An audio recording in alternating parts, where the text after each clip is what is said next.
ordered these pieces, and I wrote a book about that.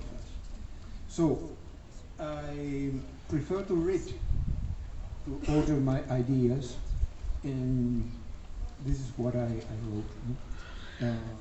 Well, we are here to honor a man whose white heroism saved lives, including that of my father, Peter Walder, an 80-year-old Austrian boy from Vienna who arrived here in January 1939, frightened and torn from his home, but saved from the fate that claimed most of his family during the Holocaust.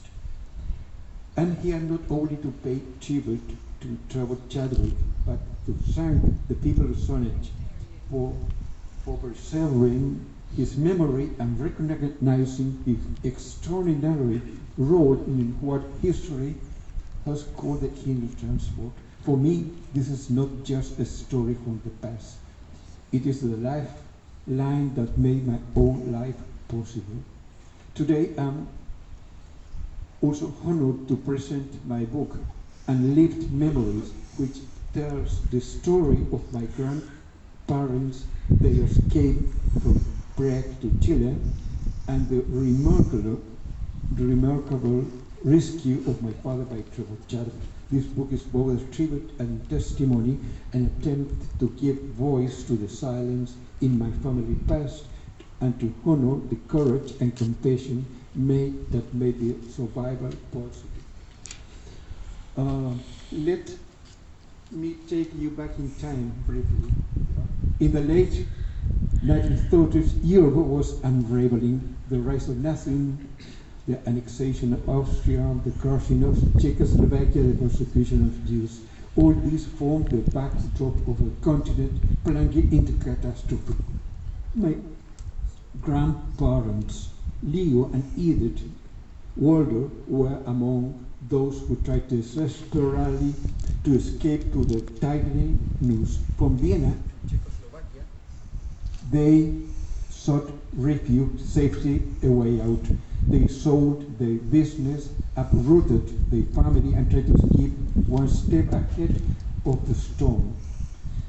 By the late 1938, the options were disappearing. Borders were closing, countries were shutting their doors, and for Jewish family, the danger was no longer theoretical, it was daily mounting terror.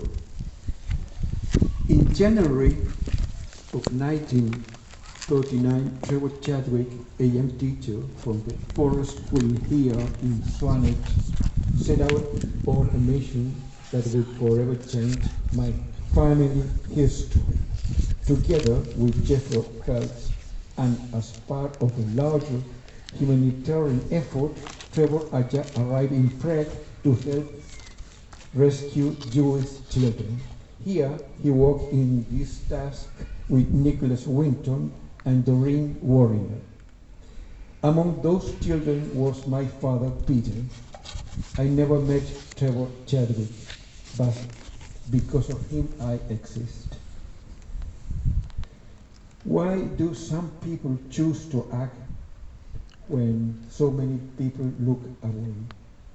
That is a question I have asked myself countless times. In every generation, there are those rare individuals who refuse to be paralyzed by fear or indifference. They are not necessarily the most powerful, the wealthiest, or the most famous. Often, they are ordinary people living ordinary lives until history places an extraordinary demand upon them. Trevor Chadwick was one of those people. As a great personal risk, he and his colleagues worked to bring children to safety, to wrest them away from the abyss. In doing so, he not only saved individual lives, he preserved futures, families, and the moral conscience of humanity. We live in a world where the names of those who destroy overshadow the names of those who save. But it is the latter who deserve our remembrance, our gratitude, and our deepest admiration.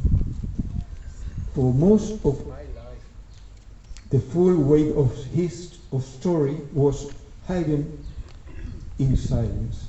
My grandparents, yes, who eventually fled from Prague to Chile in 1939 and reunited there with my father, rarely spoke of the past, and neither did my father, Peter, who passed away in 2007. There were fragments, half-remembered names, occasionally allusions, but the great shadow of what had been lost, the trauma they carried, was rarely put in words. Why this silence? Because pain is unspeakable. Some losers are too fast to narrate. Silence was their shield and a way to live with unbearable memories to protect themselves and perhaps us, the descendants, from the deep of the grave.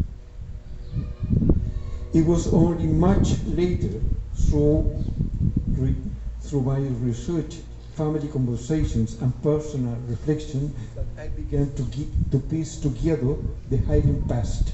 I discovered names in the Holocaust archives, names of relatives I had never known, my great-grandmother, my great-uncle, my great-aunt, family members who perished in the camps.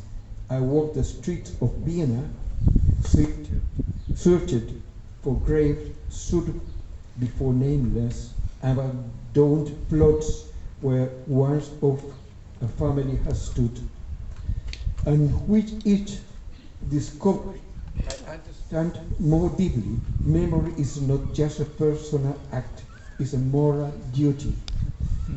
When my children Bruno and Valentine and I visited Holocaust museums, we stood before display cases filled with objects, letters, photos, children's shoes, notebooks.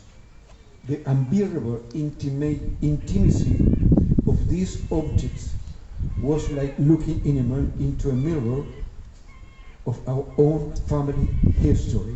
The Holocaust was not just the destruction of millions, it was the shattering of fragile genealogies, the annihilation of homes, languages, and identities. My family story was just one thread in this vast tapestry of loss, and yet every thread matters. I often reflect on how history shaped us, even when we are not aware of it. As a child, I knew my father carried a deep sense of loss and detachment. So he rarely spoke of it. His character was profound, shaped by those years at the Ford School. His resilience, his Britishness, his love for England, even his reserved nature, and behind it all, like an invisible current, was the memory of Trevor Chadwick. As we gather here, we cannot ignore the echoes of history in our own time. We live in an age of rising intolerance, of refugees fleeing war, of political forces, one again targeting the most vulnerable. What does Trevor Chadwick's example teach us today? It teaches us that the obligation to protect the weak is timeless, that moral action is not the duty of